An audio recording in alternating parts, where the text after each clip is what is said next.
Je voulais faire une vidéo pour critiquer les critiques qui ont été faites au film Barbie de Greta Gerwig, diffusé en 2023.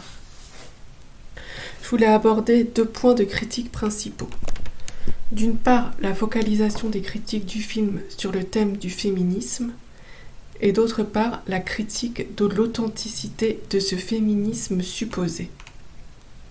Je vous laisse taper Barbie et féminisme sur YouTube et vous constaterez une somme importante de vidéos critiquant le film sur cet aspect. Vous pouvez en voir un échantillon ici. Du coup, sur quoi apporter précisément ces nombreuses critiques ? Je cite un article de Télérama paru en novembre l'année dernière. Sur le sujet du féminisme, tantôt loué comme l'audace même du show Barbie, tantôt dénoncé comme déguisement opportuniste. Donc, un déguisement opportuniste. C'est l'authenticité du féminisme porté par le film qui est questionnée. Alors d'abord, qu'entend-on par authenticité ? Je cite Wikipédia. En philosophie, l'authenticité est une vertu par laquelle un individu exprime avec sincérité et engagement ce qu'il est profondément.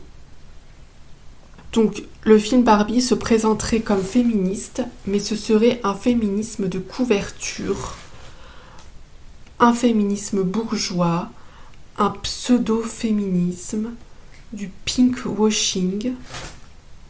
Comprenons une récupération commerciale des vraies valeurs féministes. Alors, que faut-il alors entendre par féminisme ? Eh oui, car dans ces critiques, l'usage de ce terme est-il expliqué ? Eh bien, trop peu à mon sens. Si je commence par réfléchir au sens du terme, je réalise que la critique est assez malhonnête. Voici la définition du féminisme du Centre national de ressources textuelles et lexicales. Donc, le féminisme est un mouvement social qui a pour objet l'émancipation de la femme, l'extension de ses droits en vue d'égaliser son statut avec celui de l'homme, en particulier dans le domaine juridique, politique, économique. C'est également la doctrine, l'idéologie correspondante. Donc ici, moi, je perçois un premier problème. Il y a une confusion entre le film, qui est une création, un objet cinématographique, et les intentions qui sont portées par les personnes ayant créé le film. En effet, dans les vidéos critiques que j'ai vues, il est question du féminisme du film. Mais n'est-il pas nécessaire de s'intéresser préalablement aux intentions des scénaristes et de la réalisatrice avant de juger le film sur tel ou tel aspect qu'il semble revêtir ? Eh bien, je pense que si. Il me semble que cela a peu de sens de critiquer un film sur ses intentions sans chercher à vérifier ce qu'en dit sa créatrice. Une œuvre n'existe pas uniquement par elle-même. Il est vrai qu'un film est aussi un objet laissé à la libre interprétation de celui ou celle qui le reçoit. D'ailleurs, il y a une allusion à ce propos dans le film, et j'en reparlerai plus tard. Mais dans les faits, il y a une créatrice, et elle est en mesure de rendre compte de son geste. En l'occurrence, je n'ai vu à aucun moment Greta Gerwig insister sur le fait qu'elle avait voulu faire un film avant tout féministe ou engagé. Voici un autre extrait de l'article de Télérama citant les paroles de Greta Gerwig elle-même. Je suis assurément féministe, mais j'aime aussi les personnages qui, plutôt que d'exposer des thèses, permettent d'explorer des questionnements. Je n'avais pas une seule et grande déclaration à faire sur la cause des femmes. Barbie, en tant qu'icône, est parfois en avance sur son temps, parfois en retard. Elle peut représenter un pouvoir donné à la femme ou un idéal inatteignable. Elle n'est pas une seule chose, mais plutôt une sorte de grand bazar, J'ai voulu m'emparer de ce bazar sans réduire sa complexité. J'ai regardé d'autres interviews d'elle. Elle met l'accent sur le fait qu'ils se sont énormément amusés à faire le film, qu'ils ont joui d'une incroyable liberté de création. Il est aussi intéressant de connaître le contexte d'écriture et de réalisation du film. Je cite à nouveau l'article de Télérama. Quand Greta Gerwig en écrit le scénario avec Noah Baumbach, c'est l'été 2020. Le Covid a vidé les salles de cinéma. À cette sinistre réalité, il décide d'opposer une imagination débridée.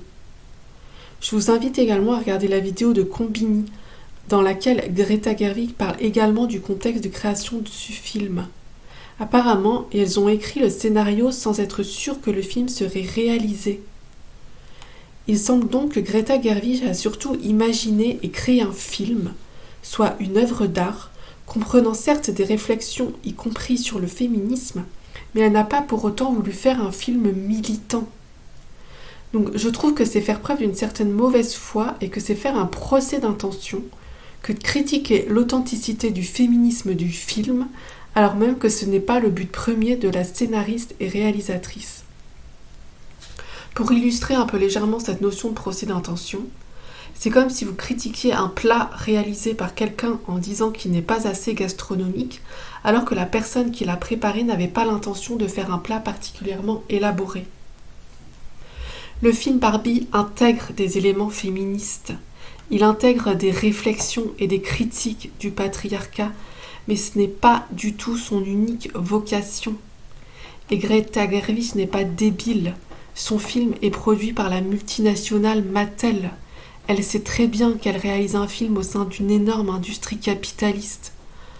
On est en droit de critiquer le capitalisme et ses dérives. J'avoue que ça me met mal à l'aise d'apprécier un film qui a dû avoir un coût écologique désastreux, mais je trouve ça abusif de la critiquer là-dessus comme si c'était un truc qu'elle cachait ou dont elle n'avait pas conscience, et aussi en omettant de voir d'autres aspects pertinents du film. On est en droit de pointer les contradictions, mais je trouve qu'il y a un peu de mauvaise foi et de malhonnêteté intellectuelle dans les critiques non nuancées. Aussi, pourquoi se focaliser spécifiquement sur ce film pour critiquer la récupération par le capital des questions féministes ? Quid de tous les livres, chaînes YouTube, etc., qui génèrent des revenus à partir de l'exploitation de ces mêmes thèmes, et ce, bien avant la sortie du film ? Il y aurait une façon pure, vraie, authentique d'aborder les questions féministes. Quelle est-elle ? J'étais tombée sur le texte d'un enseignant de philosophie, Florent Bach, qui analyse la propension à projeter ses propres idéologies dans la lecture d'une œuvre d'art. Il traite spécifiquement du film Le Joker, mais j'ai tout de suite pensé à ce texte quand j'ai commencé à réfléchir à ce phénomène critique qui a lieu autour du film Barbie et du féminisme. Le texte est relativement court et mérite d'être lu. Malheureusement, à l'heure où je réalise cette vidéo, je ne retrouve plus le texte en ligne. Il était publié sur le site Medium. En voici un extrait. C'est alors que commence le délire interprétatif, avec son flot de discours prétentieux plus ou moins étayés par des justifications provenant des théories et des idéologies à la mode. Quand l'esprit est frappé par l'une de ces interprétations réductrices, il voit ou revoit tout le film selon l'aspect correspondant à cette interprétation, comme lorsqu'on voit l'un des aspects de l'image ambiguë du canard lapin et qu'on ne comprend plus comment on peut percevoir le dessin autrement. Nous sommes aveuglés par un schème conceptuel qui ne nous fait voir dans le Joker que les raisons du mal qui correspondent à nos présupposés idéologiques. Donc, en quelques mots, si j'utilise l'analyse de Florent Bach pour développer ma propre critique, je dirais que les personnes qui critiquent le film Barbie au sujet de l'inauthenticité de son féminisme projettent leur propre système idéologique, leurs propres attentes, sans s'interroger sur les intentions réelles de la réalisatrice, qui sont beaucoup plus diverses, multiples et nuancées que celles qui lui sont attribuées. Personnellement, j'adore le film parce que je le prends pour ce qu'il est. Un film divertissant, drôle, mais aussi sérieux, posant des questions philosophiques. Il est bien plus riche que ce qu'il semble à première vue et j'invite tout le monde à ne pas s'arrêter aux paillettes et à l'idée qu'il présente un féminisme superficiel. Il y a énormément de second degré dans le film. Par exemple, j'ai entendu des personnes se moquer parce qu'au début du film, la voix off décrit Barbie comme la poupée ayant permis l'émancipation de toutes les femmes. Mais c'est de l'ironie. Ce n'est vraisemblablement pas un propos énoncé au premier degré. Ces critiques empêchent de reconnaître et de mettre en valeur d'autres aspects du film que je trouve très pertinents, beaux. Voici à nouveau un extrait de l'article de Télérama, reprenant des propos de Greta Gerwig. Quand j'ai tourné Barbie, je voulais que le film soit drôle et nous ouvre un monde adorable. Mais si j'ai créé tout cela, c'était aussi pour faire entrer dans ce monde des choses qui n'étaient pas seulement drôles et adorables. Des idées sur la mortalité, sur la vie ou sur notre relation avec les poupées. Les paillettes permettent de poser des questions philosophiques. On voit bien dans ce passage que les intentions de Gerwig sont loin de se cantonner au féminisme. D'ailleurs, petite anecdote, Greta Gerwig a fait des études de philosophie. Un film est une création. Quid de l'imagination, des décors, de l'humour, des émotions dans le film Barbie. Voici quelques pistes pour aborder le film avec d'autres lunettes que celles du féminisme. Le film questionne ce qui fonde notre humanité. Attention, je spoil. Barbie s'humanise au fur et à mesure qu'elle vit de nouvelles émotions, qu'elle se confronte au monde réel, qu'elle s'ouvre aux autres et éprouve de l'empathie. Il y a de magnifiques scènes lors desquelles Barbie observe le monde, les humains vivre simplement, et elle s'en émeut. Personnellement, ça m'a beaucoup touchée, ces scènes. Le film pose également des questions sur la nature et la valeur de la vie humaine. Pourquoi on ne peut pas se contenter d'exister simplement ? Pourquoi cherche-t-on la performance, la réussite, le succès, à se sentir exister dans les yeux des autres ? Dans le film, Barbie et Ken sont tous les deux concernés par cette problématique. Ken ne se sent exister qu'à travers les yeux de Barbie, et Barbie se sent insuffisante parce qu'elle n'a pas de talent particulier. Le film présente également une réflexion sur l'acte créatif. C'est le cas lors de la rencontre entre Barbie et Ruth, la créatrice de Barbie. Il y a un jeu de miroir entre la créatrice et l'objet qu'elle a créé. Une fois créé, l'objet échappe à sa créatrice. Il mène sa propre vie. Je dois oublier plein d'autres apports du film. Peut-être que je referai une vidéo plus exhaustive à ce propos.